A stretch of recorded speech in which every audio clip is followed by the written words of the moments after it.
ይታላችሁ አድማጭ ተመልካቾቻችን ይህ ዋካ ብርሃን ሚዲያ ነው። በዚህ ሚዲያችን ግብረ ባኮስ የተሰኘ ልዩ መርሃ ግብራችን መካከል መምህራነ ቤተክርስቲያን እየጋበዝን ለጥያቄዎቻችሁ መልስ እንዲሰጥ እናደርጋለን። በዛሬው ዕለት የጋበዝናቸው ታላቁ የቤተክርስቲያናችን ሊቅ የባህር ዳር ሀገረ ስብከት የሊቃውንት ጉባኤ መምሪያ ኃላፊና የአራት ጉባኤያት የትርጓሜ የምስክር መምህር የሆኑትን ክቡር ሊቀ ሊቃውንት ስምዐኮነ መላክን ጋብዘናቸዋል። መምህራችን አባታችን ጥያቄዎቻችን ሊመልሱልን ከመካከላችን ስለተገኙልን እጅጉን አድርገን እናመሰግናለን። ወደ መጀመሪያው ጥያቄ ያልፋለሁ። የኔታ ስግደት የማይሰገድበት ቀን አለ? ስግደት የበዓላት ማንሰግድባቸው በዓላት አሉ። በቤተክርስቲያን ስርዓት የተወሰኑ በዓላት፣ ይሄ ማለት ወድቆ መነሳት የሌለባቸው በዓላት ማለት ነው። የሰንበት ማለት ዕለተ እሑድ ናት እና ሌሎቹ የሚካኤል የከመላእክት የእመቤታችን በ21 እና የጌታችን ደግሞ በ29 እንዲሁም ማንሰግድባቸው ቀኖች ናቸው። እነዚህ ማንሰግድበት ብለን ስንናገር ግን በነገራችን ላይ በመጀመሪያ ላይ ስግደት የሌለበት ቀን የለም። እንደው ዝም ብለን እንደ ድምዳሜ ስናየው ማለት ነው። ስግደት የሌለበት ቀን የለም ብዬ ያነሳሁት ለምንድን ነው? አንዳንዱ ሰው ቀኖና ካልተሰጠው ወይም ጾም ካልሆነ መስገድ ስለማይፈልግ ነው። ግን ጸሎት ከስግደት ጋር፣ ምጽዋት ከትህትና ጋር አይደለም እንለው። ፍቅር፣ ትህትና፣ ምጽዋት፣ ጸሎት የምንላቸው ነገሮች አብረው የሚሄዱ ነገሮች አሉ ማለት ነው። እነዚህ ነገሮች አብረው የሚሄዱ ናቸው። ከነዚያ አንዱ ስግደት ነው። ጸሎት ምንጊዜም ስግደት አለበት። ለምሳሌ ጸሎት ማለት አቡነ ዘበሰማያት ነው። በአቡነ ዘበሰማያት በእያንዳንዱ የሰባቱ ጊዜያት 12 አቡነ ዘበሰማያት ነው የታዘዝነው። በ12ቱ አቡነ ዘበሰማያት ሶስት ስግደት አለው። ሶስት ስግደት ማለት በእያንዳንዱ ጊዜ ከሰባቱ ጊዜያት 36 ስግደት አለ ማለት ነው። አንድ አቡነ ዘበሰማያት ደግሞና አንድ ክርስቲያን ወድቆ እጅ ነስቶ ወይም ተንበርክኮ ምድር ነክቶ ይነሳል 3 ጊዜ። ሶስት ጊዜ ይሰግዳሉ። ሲሰገድም እንዲህ ነው የሚሰገደው። አንድ ክርስቲያን ሲሰግድ እንዲህ ነው የሚሰግደው። እንደዚህ አይሰግድም። እንደዚህ ነው የሚሰገደው። የፍጹም መገዛት ምልክት ይሄ ነው። እንደዚህ ይሄ የመውደቅ ነው እንጂ የተገዥነት ምልክት አይደለም። ከዚህ የተነሳ ምን እንላለን? እንደዚህ ብለን ወድቀን እንነሳለን ማለት ነው። ይሄ ወድቆ መነሳት በአንድ አቡነ ዘበሰማያት 3 ጊዜ ከሆነ 12 ጊዜ ስታረገው ስንት ይሆናል ማለት ነው? 36 ስግደት አለ ማለት ነው። ይሄንን ስለታዘዝን ነው በፍትሐ ነገሥት አንቀጽ 14 ይሄን ስለታዘዝን ነው ስግደት የሌለበት ቀን የለም ብለን የምናውጀው። ከዚህ ምክንያቱም አቡነ ዘበሰማያት ሳትል አትውልም አይደል? አቡነ ዘበሰማያት ሳትል ካላልክ ሳትሰግድ አትውልም ማለት ነው በሌላ አነጋገር። እሱ እንዳንድያዝ። ከዛ ሲቀጥል ግን አሁን እነዚህ የበዓላት ቀን አንሰግድም ብለን ስንናገር ያድነኑ ስግደት ልንሰግድ እንችላለን። መሬት ነክቶ መነሳት ግን ከበዓላት ውጭ ባሉ ቀናት የምናደርገው ነው። ለምሳሌ አሁን የሚቀጥሉት ቀናት የበዓለ 50 ቀናት ናቸው አይደል? እስከ 50ኛው ቀን ድረስ ስግደት የለም። ያ ማለት ያድነኑ ስግደት ነው። እንደዚሁ ያስተብርኮ ወይም ያድነኑ ስግደት ነው እንጂ ወድቆ መነሳት የሌለበት ስግደት ነው የምንሰግደው። ልዩነታቸው ምንድነው? አሁን ሰጊድ፣ አስተብርኮና አድነኑ። ሰጊድ መሬት በግንባር ነክቶ መነሳት ቸነም ሰግደው እሱ በየትኛውም የስራ ቀን ልንሰግደው የምንችለው ነው። አስተብርኮ ደግሞ እነዚህ የጌታ ንዑሳን በዓላት የምንላቸው አሉ። ሌሎች አሉ። በጉልበት ወድቆ መነሳት ነው። አድነኑ በግዝት በዓላት ልናደርገው የምንችለው ነው። ከዛ ውጭ አንድ ሰው በግሉ የሚያከብረው በዓል ሊኖር ይችላል። ለአንተ ለምሳሌ አቡነ ሐራ ልታከብር ትችላለህ። ስታከብር ብጻት እስከሆነ ድረስ እንደ ግዝት በዓል ሊቆጠርልህ ይችላል። እዚህ ተክለ ሃይማኖት ነው አሁን ገዳሙ አይደል ያለንበት። እዚህ ገዳም ላይ ልክ የተክለ ሃይማኖትም እንደ ግዝት በዓል አድርገን ልናከብረው እንችላለን ማለት ነው። በዚያ ልክ እየታየ አብሮ አዋጁ ተመሳሳይ ይሆናል ማለት ነው። እንደ ግዝት በዓላት አድርገን ነው የምናከብር። እጅጉን አድርገን እናመሰግናለን። ለጥያቄዎቻችን ከበቂ በላይ የሆነ መልስ ነው የኔታ የሰጡን። እግዚአብሔር ያክብርልን። ወደ ሁለተኛው ጥያቄ ልለፍ። መቁጠሪያ መጠቀም ያለበት ማን ነው? የመቁጠሪያ ጥቅምስ ምንድን ነው? መቁጠሪያ ጥቅሙ በመሰረቱ የጸሎት ጊዜያት ለማድረስ እንዲመች ነው። ካስፈለገም በጣቱ ሊቆጥር ይችላል። አንድ ሰው 12 ጣስቆች አሉት። በዛ ሊቆጥር በዛ ሊጠቀም ይችላል። በተለየ ሁኔታ ግን መነኮሳት ከሆኑ መቁጠሪያ ይይዛሉ። ለምን? መነኮሳት ዳዊታቸው፣ መቁጠሪያቸው፣ አጽፋቸው ያላቸው ሀብት እሱ ነው። ያ ደግሞ ምን ይሆናል ማለት ነው? ድዊ ይፈውሱበታል። ምን ያደርጉበታል? መቁጠሪያም መቋሚያ ምንም እንዲኖራቸው የሚፈለገው ለምንድን ነው? እነሱ በማይደርሱበት ቦታ ላይ አንድ ሰው መቁጠሪያቸውን ይዞ ሄዶ ድዊ እንዲፈውስበት ነው።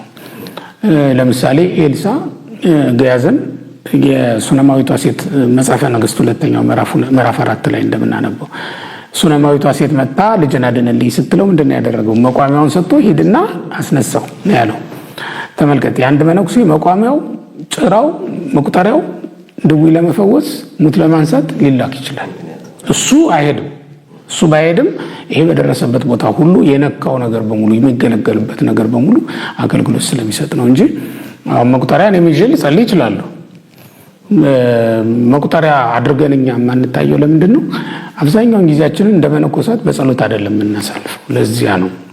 በዚያውም ላይ ልክ እንደ መነኮሳት ነዋያቶቻችን ሁሉ የተባረኩ የተቀደሱ ሆነው ለሌላ አገልግሎት ማንልካቸው፣ ቅድም እንዳልኩት ታምራት ለማድረግ ወይም ደግሞ ጉዳያችን ለመፈጸም ማንልካቸው ከመሆናቸው ጋር ተያይዞ ነው ማለት ነው።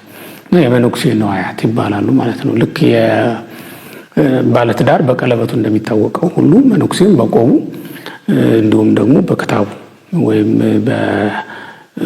በዳዊቱ በመቁጠሪያው በመቋሚያው ልናውቀው ልንለየው እንችላለን ማለት ነው። በዚህ መልኩ እንገለገልበታለን። ይሄ ነው እንግዲህ መቁጠሪያ አገልግሎቱ ነው። ዞም ጋር ተያይዞ ይቅርታ የኔታ አሁን አጋንንትን ለማስወጣት ራስን ለመደብደብ መንፈስን ለመገሰጽ የሚባል ነገር እንሰማለን። የመቁጠሪያ ጥቅሙ ለዚህም ይውላል። የመነኮሳት በየገዳማቶቻቸው ታምራት በሚያደርጉበት ሰዓት ታምራት ሊያደርጉላቸው የመጡ ሰዎችን በልዩ ልዩ መንገድ ሊፈውሳቸው ይችላሉ። ለምሳሌ ጴጥሮስ በጥላው ይፈውስ ነበር አይደል? ጴጥሮስ በጥላው ስለፈወሰ ግን እኔም በጥላይ ልፈውስ ልትል አትችልም። እሱ ለእሱ የተሰጠ ጸጋ ነው። በመቁጠሪያውም በደብዳቤም አሁን ሚልኪ ቁልዝማዊ ደብዳቤ ሲጽፍ ጋኔን ይወጣ ነበረ ይላል። ለሌሎቹ ይሄ ላይሰጥ ይችላል እና የሚልኪ ደብዳቤ የጴጥሮስ ጥላ በልዩነት ለእያንዳንዳቸው በጸጋ የተሰጣቸው ስጦታ ነው ማለት ነው። ሌሎችም መነኮሳት በመቁጠሪያቸው ወይም በጭራቸው ወይም በሌላ ነገር ጋኔን ሊያባርሩ ሊያወጡ ይችላሉ። ልክ ጳውሎስ በልብሱ አጋንንትን ያወጣ እንደነበረው ማለት ነው። እንደዛ ሊሆን ይችላል። ሆኖም ግን እንደው ለንግድ በሚያስመስል ሁኔታ የአባገሌን መቁጠሪያ ገዝታችሁ ውሰዱና ቤታችሁ ስቀሉ የሚባልበት ግን ሕግ የለንም። እኛ እንደዚህ አይነት ትምህርት የላትም ቤተክርስቲያኒቱ። የገሌን መቁጠሪያ ወስዳችሁ ብትሰቅሉ ወስዳችሁ በገሌ መቁጠሪያ እንድትደበድቧት ገዝታችሁ ወስዳችሁ የሚባል ነገር ለሽያጭ የቀረበ የመዳኛ መቁጠሪያ የለንም እኛ። ሌላው ቀርቶ ለሽያጭ የቀረበ ቅባ ቅዱስ፣ ለሽያጭ የቀረበ ዘይትም የለንም እኛ። ለፈውስ ተብሎ የሚሸጥ ጸበልም የላትም ቤተክርስቲያኒቱ። በታምራት ምዕመናን እስከ ዳኑ ድረስ ግን እምነቱንም ሆነ ሌላውን ነገር አሁን እምነትም የሚሸጡ ሰዎች ተፈጥረዋል ይባላል። ይሄ ሁሉ ነገር ወደ እንትን ከመጣ እውነት ለመናገር ወደ ገበያ ከመጣ የእግዚአብሔር ኃይል በዛ ላይ አድሮ ሊፈውስ አይችልም። ምክንያቱም የእግዚአብሔር ታምራት ሲጀመር የምትገዛው አይደለም፣ አምነህ የምትቀበለው ነገር ነው። እግዚአብሔር ለአንተ ታምር ሲያደርግ፣ እግዚአብሔር ለአንተ ድንቅ ነገርን ሲያደርግልህ እምነትህን መሰረት አድርጎ እንጂ ሀብትህን መሰረት አድርጎ አይደለም የሚያደርግልህ ማለት። እውቀትህና ሀብትህ እዚህ ላይ ቁም ነገር የለውም፣ እምነትህ ብቻ ነው እዚያ ላይ ስራ ቢሰራውና እኔ አሁን በሚታየው ዝም ብለን እንዲህ በምንሰማው እኔ እንኳን በእንደዚህ አይነት ጉባኤ ተገኝቼ አላውቅም፣ እውነት ለመናገር አይቼ አላውቅም። ግን በምሰማው መቁጠሪያ የሚሸጡ አሉ፣ ቅባ ቅዱስ የሚሸጡ አሉ፣ እምነት የሚሸጡ አሉ፣ ዘይት እና ሌላም ነገር የሚሸጡ አሉ ይባላል። በእኛ ቤትም በሌላው ቤትም ተጀምሯል ሲባል እሰማለሁ። ነውር ነው። እንደ ቤተክርስቲያኒቱን አይገልጥም፣ አስተምሯም እንደዚያ አይፈቅድም። እና በዚህ ልክ ምዕመናን አውቀው ከእንደዚህ አይነት ስራ የሚሰሩ ሰዎች ካሉ ደግሞ ራሳቸውን መጠበቅ ራሳቸውን ማዳን ይገባቸዋል ብዬ ነው የማምነው ማለት ነው። በዚህ መልኩ ነው መሆን ያለበት። እሺ፣ እግዚአብሔር ያክብርልን። እጅጉን አድርገን እናመሰግናለን። ወደ ቀጣይ ጥያቄ እንለፍ። ከባልና ሚስት መካከል አንደኛው አልቆርብም ቢል ያኛው መቁረብ የፈለገው ሰው ምንድነው መውሰድ ያለበት እርምጃ? ሲጀመር እንደ ቤተክርስቲያን ካመጣው ቤተክርስቲያን ያለ ቅዱስ ቁርባን አታጋባም። ጋብቻ ልታደርግ የምትችለው በቅዱስ ቁርባን ነው። አንዳንድ ጊዜ ግን ካህናትም ተገኝተው የሚባርኩት ያለ ቁርባን የተፈጸመ ጋብቻ ሊያጋጥም ይችላል። ለምንድን ነው እዛ ላይ የምንገኘው ከተባለ እንድንገኝ ህጉ አይፈቅድልንም። ግን ምን አለ መሰለህ መቼም አንድ በሽተኛ እየተወራጨ መድኃኒት ልትሰጠው ስትል ሊያስቸግርህ ይችላል። ታማሚ ሰው ምግብ ብላ እያልከው ጣፋጭ ምግብ ሰርተህ አቅርበለት ሊያስቸግርህ ይችላል። አልበላም እያለ ማለት ነው። እንዲህ እያለ ሊያስቸግርህ ይችላል። ተስፋ ቆርጠህ አትተውም፣ ትረዳዋለህ። በሽተኛ አይደል አልችል ብሎ ነው አይምሮ ተነስቶት ነው እያልክ ትጠብቀዋለህ ማለት እስኪድን ድረስ እንደሚያስፈልገው ታውቃለህ። ለዚያ ነው አሁን ምዕመናን ስጋውን ደሙን ከፈሩት ወደ ስጋው ወደ ደሙ እስኪቀርቡ ድረስ ለምን እንተዋቸዋለን? ለምን እናረጋቸዋለን? ቢያንስ ቁርባኑን ባያገኙ በረከት ለምን ያጣሉ በሚል ነው ካህን ሄዶ ቀለበታቸውን ጋብቻቸውን ባርኮ ጸሎት አድርጎ የሚመጣ ከዚህ የተነሳ ነው። እንዲያው ቢወስዱት የሚያድናቸው መድኃኒት ታውቀዋለህ እኮ አይደል? አንድን በሽተኛ ቢወስደው ሊያድነው የሚችለውን መድኃኒት ታውቀዋለህ። ግን ያንን አልወስድልህ ካለ ቢያንስ ባይሆን እንኳን ይህን ይውሰድ እንደማለት ነው። መድኃኒት ከመድኃኒት እንደማማረጥ ያለ ነው። ቢያንስ በረከቱ ለምን ይቀርባቸዋል በሚል ሄደን እንባርካለን ማለት ነው። እንዲህ ባለ ሁኔታ የተጋቡ ሰዎች አንዱ መቁረብ ይፈልጋል፣ አንዱ ደግሞ መቁረብ አይፈልግም። ይሄ በጣም ከባድ ነው እውነት ለመናገር አሁን በጣም የብዙዎቹ ፈተና ይመስለኛል። እንደ ሕግ ባል የሌላትን ሴት ልናቆርብ አንችልም፣ ሚስት የሌለችውን ወንድ ልናቆርብ አንችልም። ያ ማለት ሚስት እያለችው ይዞ ሳይመጣ ለማለት ነው። ምክንያቱም ጌታ በወንጌል ምንድን ነው ያለው? ሂጂና ባልሽን ጠርተሽ ነይ አይደለ ያላት። እንደዛ ሁሉ እኛም ሴቲቱ ስትመጣ ባልሽን ጠርተሽ ነይ እንላታለን ማለት ነው። ወንዱ ደግሞ ሲመጣ ሳራ ወዴት ናት እንለዋለን። የግድ ነው። አብርሃምን አግኝቶ እኮ እግዚአብሔር ዝም አላለም። ሳራ ወዴት ናት የሚል ጥያቄ አቅርቦለት ነበርና ለወንዱ ሳራ ወዴት ናት ማለታችን አይቀርም። ለሴቲቱም ባልሽ የት አለ ባልሽን ጠርተሽ ነይ ብለን መጠየቃችን የማይቀር ጉዳይ ነው። ለምን ካልከኝ አንድ አካል አይደሉም? አንድ አካል እስከሆኑ ድረስ ሂደው በምንጣፍ ይገናኛሉ፣ አንድ ቤት ውስጥ ይኖራሉ፣ በአንድ ቃል ኪዳን ነው የሚኖሩትና የሚወርሱም በኋላ አንድ መንግስተ ሰማያትን ነው አንድ ዓለም ነው የሚወርሱትና ከዚህ የተነሳ ነው ለያይተን ማናቆርባቸው ለዚህ ነው ለማለት ነው። እንደው ግራ እንዳይገባቸው ግን አንዳንድ ሰዎች በየቀኑ አብረን መቁረብ አለብን ብለው የሚያስቡ ሰዎች ሊኖሩ ይችላሉ። እንደዚያ ማለታችን አይደለም። ምናልባት እኔ ባይመቸኝ እሷ ከተመቻት ሄዳ ልትቆርብ ትችላለች። የሆነ ጊዜ የካህን ሚስት እሱ በቀደሰ ቁጥር ይቆርባል። በዚያ ሁሉ ቀን መጣ ቆረቢ አትባልም። እንደዛ ባለ ሁኔታ የሚኖሩትን አይደለም እያልን ያለ ነው። ጭራሽ በስጋውና በደሙ የተመሰረተ ያልሆነ ጋብቻ ለማለት ነው። እንደዛ ለማለት ነው። የግድ ነው አብረው ነው መቁረብ ያለባቸው ለማለት ነው። ኮምቢ ብለው በዛው ባላማው ከጸና አሁን አንዳንዴ እሱ እየጾመ በተለይ ከሀገር ውጭ ያሉት ሰዎች ጾም መጾም አልችልም ይሉ እንዳይተዋቸው ልጆች ወልደዋል፣ ባላቻቸው ነው አብረው ኑረዋል። ወይ እሷ ወይ እሱ ድክመት ይገጥማቸዋል። አብረው መቀጠል እንዳይችሉ ደግሞ እንዲህ አይነት ድክመት ይመጣልና እስከምን ድረስ ነው መታገስ ያለባቸው? እውነት ለመናገር አብዛኛው የትምህርት እጥረት ነው። ለስጋውና ለደሙ ያላቸው አመለካከት የተለየ ነው ብዙዎቹ። አንዳንዱ ንጹህ እስኪሆን ድረስ የሚጠብቃለ ስጋው ደሙ ለመቀበል። ግን አንተ ሐኪም ቤት የምትሄደው ስትድን ነው ወይ? እንደታመምክ አይደለም ወይ? መድኃኒት የምትወስደው ህመሙ ገና ሳይለቅህ እኮ ነው። ያ ማለት ኃጢአተኞች ሆነን ነው ስጋው ደሙን እየተቀበልን ያለን እንጂ ንጹህ እስክንሆን አንጠብቅ። ሲጀመር ከስጋው ከደሙ በቀር ምን ያነጻናል? የሚያነጻን እኮ ሌላ ነገር የለም። የጌታ ኢየሱስ ክርስቶስ ደም ከኃጢአት ሁሉ ያነጻናል አይደል የሚለው። በማውቀው ምን አደርጋለሁ? አንተ እኮ ሐኪም ቤት ስትሄድ ደውየውን ነው እንጂ ማራቅ ማትችል ገላህን ታጥበህ ነው የምትሄድ አይደል? ልብስ ቀይረህ ነው የምትሄድ። ድርሻውን ተወጥተህ። አዎ ይሄ ማለት ድርሻህን ነው ተወጥተህ የሆነ ነገር አድርገህ ነው የምትሄደው ለመዳን ተዘጋጅተህ ማለት ነው። ምክንያቱም ሐኪሙም ቀረብ ብሎ ደስ ብሎት እንዲያገለግልህ ነው። ወደ ቤተ ክርስቲያን ስሄድ እኔም በምችለው ንስሐ እገባለሁ፣ ኃጢአቴን እነዘዛለሁ፣ በምችለው አንድነቱን ሶስትነቱን እማራለሁ፣ በምችለው ቅዱስ ቁርባን ማለት ምን ማለት ነው እሱን አጠናለሁ። ይችን ተዘጋጅቼ ነው የምሄደው።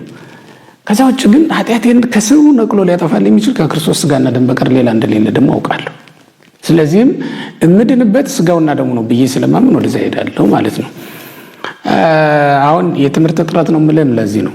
አንዳንዶቹ ንጹህ የሚሆኑበትን ቀን ስለሚጠብቁ ነው። ያ ቀን አይመጣም። እንዲህ አይነት ቀን የለውም ማንኛውም ሰው።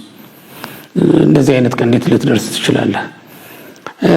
ሁለተኛው ደግሞ ከቆረቡ በኋላ ኃጢአት ቢሰሩ በጣም የሚጨንቁ ሰዎች አሉ። እርግጥ ነው ማንኛውም ሰው ኃጢአት ባይሰራ መልካም ነው። ግን ኃጢአት አንሰራም ብለን በፍጹም አናስብም። ኃጢአት እንሰራለን። ግን ምን እናደርጋለን? ኃጢአት ብንሰራም ተመልሰን ወደ ፈጣሪያችን እንመጣለን። ዛሬ ይቅርታ የጠየቀ ሰው ነገ አይበድልህም። በምንም ነገ እንዳትደግም ትለዋለህ። ግን በቃ የሆነ ነገ ደግሞ በሆነ ምክንያት ዛሬ በድንበር ምክንያት ይሆናል ልትጣላችሁት፣ ነገ ደግሞ ሚስቴን አየብኝ ብለህ ደግሞ ልትጣላው ትችላለህ። መች ሳቴ አይባል። የራስ አመለካከት እኮ ነው። እሱ በዝሙት ላይሆን ይችላል ያያት። የራስ አመለካከት ግን ሚስቴን በክፉ ሲያየት አይቻለሁ ትላለህ፣ ነገር ትጀምራለህ ማለት ነው። እንደዛ ብሎ ጠብ ይቀጥላል ማለት ነው። ግን ደግሞ ትናንት ተጣልቶ አስታርቀናል ዛሬ አናስታርቅም አትባልም። ዛሬም ያው ይታረቁ ተብሎ ይቀጥላል ማለት ነው። እንደዛ ነው። እና አንዳንዱ ሰው የትምህርት እጥረት ነው ያልኩ ለዛ ነው። አሁን ውጭ ሀገር የሚኖሩ ሰዎች በተለይ የመምህር እጥረትም ቢያጋጥማቸው የካህን እጥረትም ስለሚያጋጥማቸው እንዲህ አይነት መረዳቶች አይኖሯቸውም ለማለት ነው። ለዚህ ነው እምቢ የሚሉት። ብዙ ጊዜ እምቢ የሚሉ ወንዶች ወይም ሴቶች ከሁለቱ አንዱ እምቢ የሚሉት ከዚህ የተነሳ ነው። አንዳንዱ ግን ጭራሽ ለሃይማኖት አስቸጋሪ የሆነ ሰው አለ። በዚህ ሰዓት እኔ ምዕመናንም መጨከን አለባቸው። እንደሆነቱ ከሆነ ከክርስቶስ የሚበልጥ ምንም ነገር የለም። ክርስቶስን ከክርስቶስ የሚለያቸው ከሆነ ምንም ነገር እኔ መምረጥ ያለባቸው ክርስቶስን ነው ብዬ አምናለሁ። እርግጥ ነው አንዳንድ ጊዜ አጋጣሚዎች የምታገባውን ሳትመርጥ ወይም የመረጥከውን አይነት ሰው ሳይሆን ያገኘውን እንድታገባ ሊያስገድዱ ይችላሉ። ሆኖም ካወቅክ በኋላ ግን መምረጥ ያለብን መወሰን ባለብን ነገር ላይ መወሰን፣ የሆነ ነገር ላይ አጥተን የሆነ ነገር ማግኘት ካለብን የዘላለም ሕይወትን ለማግኘት የምንወስናቸው የምንቆርጥባቸው ነገሮች ይኖራሉና መወሰን ያለብን መቁረጥ ያለብን ነገር ላይ መቁረጥ አለብን፣ ግዴታ ነው። አንድ ሰው እኮ አሜሪካ ሲሄድ እናትና አባቱን ጥሎ ነው የሚሄደው። እናትና አባትህን ስትለይ ወደህ ጨክነህ ነው። ምናልባትም ሚስትህንም ተለይተህ ልትሄድ ትችላለህ። ከሚስት ተለይቶ ህይወት ምንድን ነው ካልክ እዚህ መኖር ነው። ድህነትህን ምናምን ችለህ ነው የምትኖር። አይ የለም ይለፍልኝ ካልክ ደግሞ ቆርጠህ ፍቅርህን ታግሰህ ህመሙን ችለህ ቆርጠህ ትሄዳለህ ማለት ነው። አንዳንዴ መቁረጥ ካለብን መቁረጥ አለብን። መቁረጥ ያለብን ነገር ላይ በትምህርት እጥረት ምክንያት የሆነውን ደግሞ በትምህርት እጥረት ምክንያት የመጣ ስለሆነ እሱን በመምህር እገዛ ልናመልጠው እንችላለን ለማለት ነው። እሱን እያስተካከል እንሄድ እንችላለን ለማለት ነው። እሺ አሁን ባልና ሚስት ስጋው ደሙ ላይ አንድ የምታረጋቸውን በክርስቶስ ደም ካልታተሙ እንደው ባልና ሚስቶች ማለት እንችላለን? እውነት ለመናገር በእኛ በኩል እንግዲህ ለጋብቻ የተዘጋጁ ሰዎችን አድርጉላቸው የተባለ ነገሮች አሉ። የጸሎት ከብካብ ወይም የጋብቻ ጸሎት አለን፣ ቀኖና አለን፣ የጋብቻ ቀኖና አለን። ከዛ ቅዱስ ቁርባን አለ። እሱን እንድናደርግላቸው ታዘናል። ከዛ ውጭ ሆነውን ቤተክርስቲያን አትቀበልም ማለት ነው። ማለት እውቅና አትሰጠው። ለምን? በረከተ ስጋ ስለማያሰጥ በረከተ ከእግዚአብሔር ዘንድ በረከት የማያመጣልን ስለሆነ ነው እንደዛ የምንለውና በተቻለ መጠን ምዕመናን ክርስቲያናዊ ጋብቻ ሊጋቡ ይገባቸዋል። ክርስቲያናዊ ጋብቻ ማለት በስጋውና በደሙ የታተመ ጋብቻ ማለት ነው። ክርስቲያናዊ ጋብቻ ማለት ጸሎተ ከብካብ ቤተክርስቲያን መርቃ ጸሎት አድርሳ የሰጠችው ጋብቻ ማለት ነው። ከተጋቡ በኋላም ቢመጡ እንደዛ አይነት ስርዓት ይፈጸምላቸዋል። ሳይጋቡም ቢመጡ እንዲህ አይነት ስርዓት ይፈጸምላቸዋል። ከተጋቡ በኋላ የሚመጡት ሳያውቁ የተጋቡ ናቸው። ከተጋቡ በኋላ የሚመጡት መጀመሪያ የሚጋቡት ደግሞ እንዲህ አይነት የቅድመ ጋብቻ ትምህርቶች አሉ። የቅድመ ጋብቻ ትምህርቶችን ወስደው ማለት ነው በዛ መልኩ ሊቀጥሉ ይችላሉ። እውነት ለመናገር ይኸውልህ ከእግዚአብሔር ዘንድ የሆነ ጋብቻ ችግር እንኳን ቢፈጠር እንትን አይልም። ይሄ ምንድነው ችግሮቹ አይፈቱትም። ቶሎ የሚፈቱት ችግሮች ላይ አይገባም። ለምን? አዳምና ሔዋን ከመከራም በኋላም ቀጥለዋል። ከእግዚአብሔር ስለሆነ ነው እንደዚህ የቀጠሉት ለማለት ነው። እሺ በጣም አመሰግናለሁ። ወደ መጨረሻ ጥያቄዎቻችን እንሄዳለን። ይሄ በዩቲዩብ ኮሜንት ላይ ከተመልካች የመጣ ጥያቄ ነው። የኔታ ጥያቄውን እንደወረደ ላንበበው። እንዲህ ይላል። ሰላም፣ እንዴት አላችሁ? መምህራን እባካችሁ ይህንን ጥያቄ እንድትመልሱልኝ ይፈልጋለሁ።